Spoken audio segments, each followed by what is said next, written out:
Bismillahirrahmanirrahim. Assalamualaikum warahmatullahi wabarakatuh.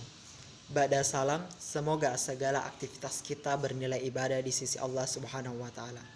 Amin ya rabbal alamin.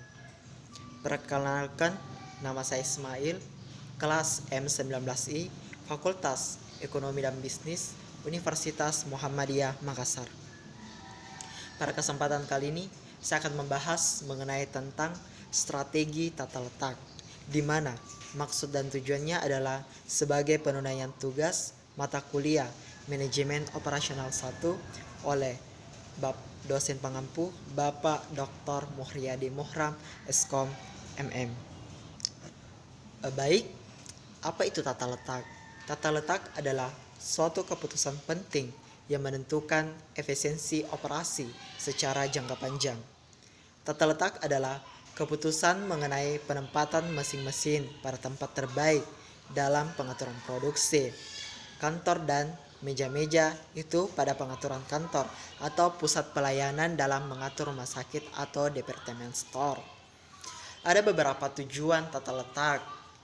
Secara rincinya, tata letak memiliki tujuan.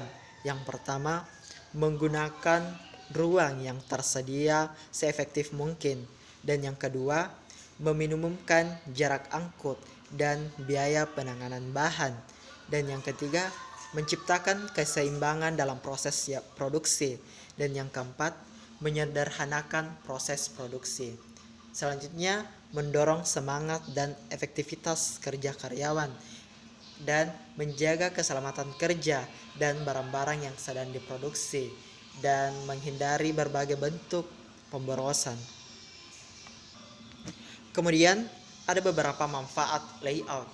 Di antaranya, yang pertama, meningkatkan jumlah produksi. Yang kedua, mengurangi waktu tunggu. Yang ketiga, manfaat proses pemindahan bahan. Dan yang keempat, penghematan penggunaan ruang.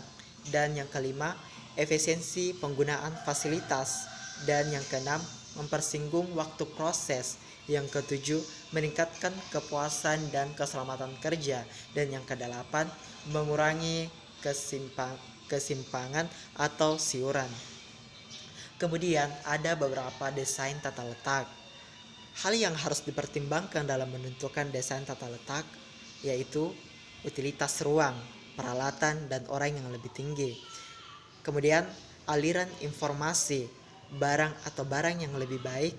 Kemudian moral karyawan yang lebih baik juga, kondisi lingkungan kerja yang lebih aman, dan interaksi dengan pelanggan atau klien yang lebih baik.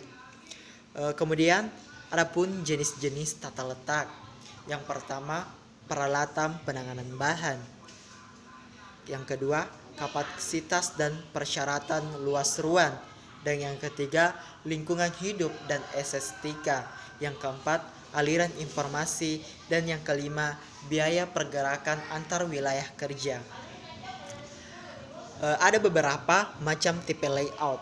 Yang pertama, layout proses, layout produk, layout kelompok, layout posisi tetap, layout bentuk U, layout gabungan garis dan proses, dan layout gabungan garis dan bentuk U. Adapun prinsip-prinsip dasar penyusunan layout. Yang pertama, integrasi secara total. Yang kedua, jarak pemindahan bahan paling minimum. Yang ketiga, memperlancar aliran kerja. Dan yang keempat, kepuasan dan keselamatan kerja. Dan terakhir adalah fleksibilitas. Demikianlah yang materi yang sempat saya bawakan atau pemahaman yang sempat saya sampaikan. Kurang dan lebihnya mohon dimaafkan dan saya mundur. Saya ucapkan wabillahi taufiq wal hidayah. Wassalamualaikum warahmatullahi wabarakatuh.